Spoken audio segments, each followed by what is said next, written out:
Vamos a ver algunos aspectos de sanidad en cultivos hortícolas. Aquí no vamos a reiterar aspectos que se ven en otras asignaturas, como en sanidad, en fitopatología o en zoología, sino vamos a entender la sanidad desde el punto de vista de la horticultura. ¿Cuáles son las bases del control de plagas y enfermedades en la horticultura? El control de los factores bióticos y abióticos que afectan la producción. El cuidado con el medio ambiente, el cuidado con la salud y utilizar diferentes estrategias de control. La estrategia de control, ¿en qué se basa? Hay sectores que reclaman un determinado nivel de alimento, nivel de producto. Entonces, el mercado reclama calidad, por lo tanto tenemos que tener un nivel de calidad que sea el que el mercado requiere. Y también reclama que no haya residuos o que estemos dentro de los límites permitidos. Por lo tanto, tenemos que cuidar que esos aspectos para mantener la calidad del producto. A su vez, tenemos que conocer el tipo de patógeno. ¿A qué nos estamos enfrentando? ¿Cómo se multiplica? ¿Dónde sobrevive? ¿Cuál es su capacidad reproductiva? ¿Tiene variaciones? ¿Existen mutaciones? ¿Existen diferentes cepas? ¿Cuáles son sus hospedantes y cuál es el potencial destructivo? También tenemos que ver si tenemos material resistente, que es una de las mejores alternativas para el manejo de un problema. Y la presencia de enemigos naturales. Finalmente, todo esto está relacionado con el costo y la eficacia de las medidas que estemos tomando. La base, el pilar para la producción hortícola es el manejo integrado, o sea, que los problemas sanitarios, la solución a los problemas sanitarios está dada por la integración de medidas racionales de manejo que permitan ser adoptadas según el sistema en el cual nos encontramos trabajando. ¿Cuáles son las medidas más importantes? Las medidas más importantes no están relacionadas con el uso de plaguicidas. En primer lugar, la elección del lugar. La elección del lugar nos permite tener lugares que naturalmente vamos a tener menos problemas sanitarios que otros que sí lo tienen. La resistencia genética. ¿Contamos con material resistente a diversas plagas y enfermedades? La higiene de los almácigos. Muchísimos de los problemas que aparecen en la producción vienen del vivero, vienen de la plantinera. La elección del método de plantación que nos permita una buena aireación, que no se encharque el suelo, que tengamos un buen drenaje del exceso de agua. El control ambiental aéreo y del suelo, una buena circulación de aire, una buena circulación de agua en el suelo. Las prácticas culturales, cuando se hacen determinadas prácticas, por ejemplo un desbrote, si nosotros estamos aplicando algún producto posterior o tomamos todas las precauciones para que ese desbrote no estemos llevando el problema de una planta a la otra. El manejo del riego es fundamental. Los encharcamientos son uno de los enemigos más grandes que tiene la producción. Las medidas sanitarias, que son las que nosotros tenemos que utilizar ante la aparición de un problema. Pero a su vez, el control biológico es otro de los pilares que nos permite mantener a raya especialmente una plaga sin la utilización de métodos químicos. Y finalmente, el uso correcto de pesticidas. En las medidas sanitarias tenemos que tener medidas de precaución, evitar el ingreso de un lote a otro de algún problema, de alguna enfermedad o de algún insecto. Veamos que los principios de la gestión integrada de plagas se basan el escalón más grande es en la prevención, rotación de cultivos, uso de técnicas de cultivo adecuadas, las semillas resistentes, medidas de higiene, protección y mejora de los organismos beneficiosos importantes. La supervisión, o sea, monitorear, en otras palabras, Después los métodos sostenibles biológicos, físicos y otros métodos no químicos.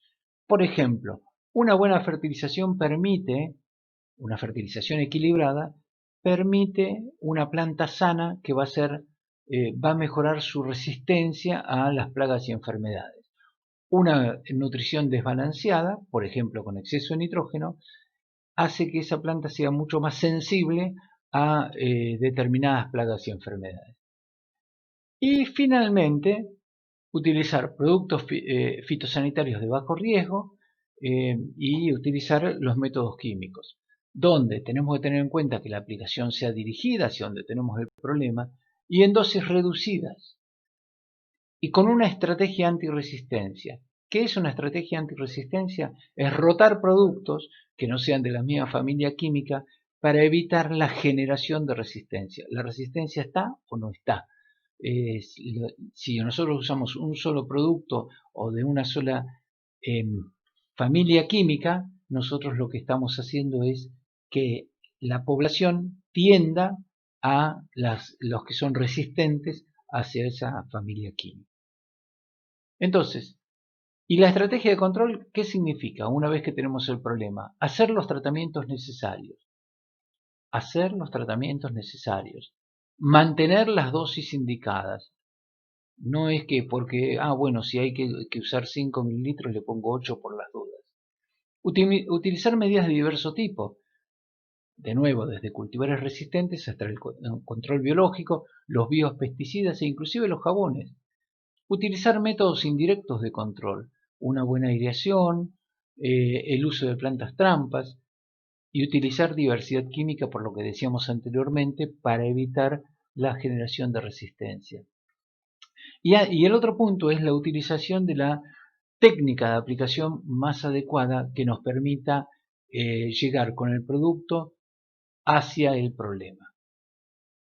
Y el último punto es que es quizá uno de los más importantes, son las medidas de prevención. Que el problema no llegue, que no lo tengamos en nuestro cultivo. Cuando utilizamos el manejo integrado de plagas con control biológico, las evaluaciones están en que el costo sea igual o menor al químico. La disponibilidad de control químico compatible que no afecte al agente biológico que nosotros estamos utilizando. El uso adecuado de agentes de control. Ser pragmático. Hay que utilizar el control adecuado en el momento adecuado. Depende del problema. Si tenemos una carga de insectos muy importante, vemos cómo hacemos para reducirla y después mantener a raya la plaga. Utilizar alternativas, en el caso que aparezcan, como por ejemplo cultivares resistentes, y manejar el medio ambiente. Y esto es fundamental en los invernaderos, donde nosotros, si tenemos exceso de humedad, vamos a tener una serie de problemas, especialmente los problemas fúngicos, que pueden llegar a destruirnos el cultivo. Lo que tenemos que saber es cuál es el ciclo de desarrollo de cualquier enfermedad. Por ejemplo, si tenemos un suelo infectado y tenemos plantines que los hicimos con ese suelo infectado, obviamente van a ir van a estar en las raíces. En esa raíz van a desarrollar los conidios, van a esporular, vamos a tener problemas con la planta, va a terminar muriendo, va a quedar en los residuos de la planta, va a quedar en las formas de resistencia y así volvemos al ciclo. Por lo tanto, de cada una de las plagas y enfermedades tenemos que conocer el ciclo de desarrollo. También tenemos algunas alternativas muy interesantes, como por ejemplo el uso de hongos entomopatógenos, que lo que permiten es producir enfermedades y causar la muerte de insectos y otros artrópodos. Entonces hay muchos hongos patógenos que nosotros podemos estar utilizando para el control de determinadas plagas. También tenemos algunos hongos que ocupan el sitio donde estaría el patógeno y que evitan que crezca el hongo que afecta al cultivo. En el caso de la tricoderma con la rhizoctonia.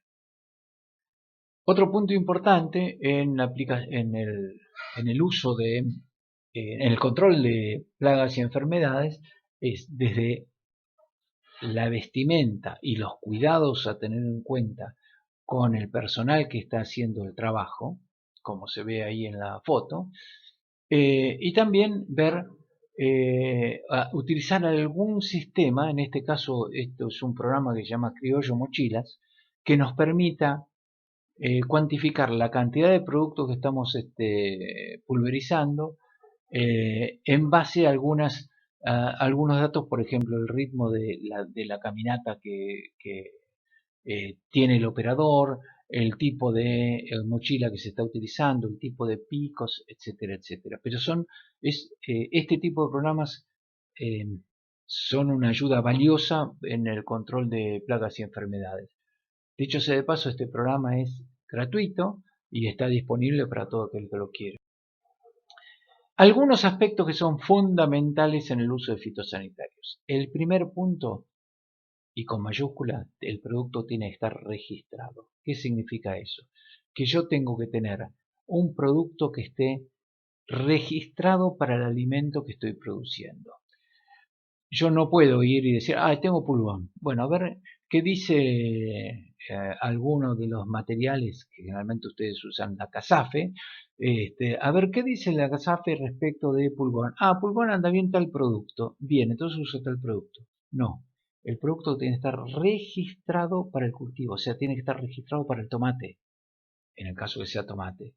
No porque esté registrado para soja, está permitido su uso en cualquier otro cultivo. Entonces, fundamental, y esto grábenselo bien, el producto tiene que estar registrado para el cultivo en cuestión.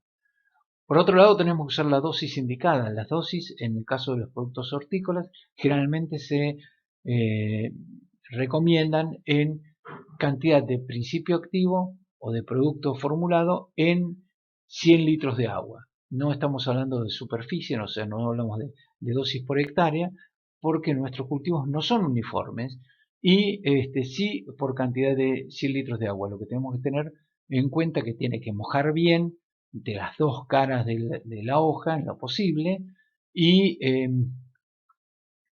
y llegar al punto de goteo.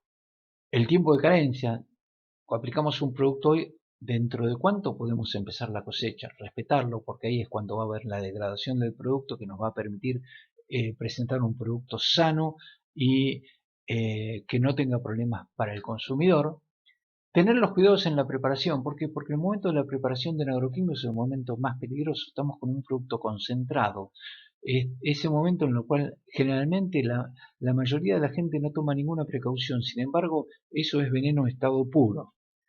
Cuidados en la aplicación, lo que todos sabemos, respecto del uso del equipamiento adecuado, tener cuidado si hay viento o determinadas condiciones de temperatura y humedad.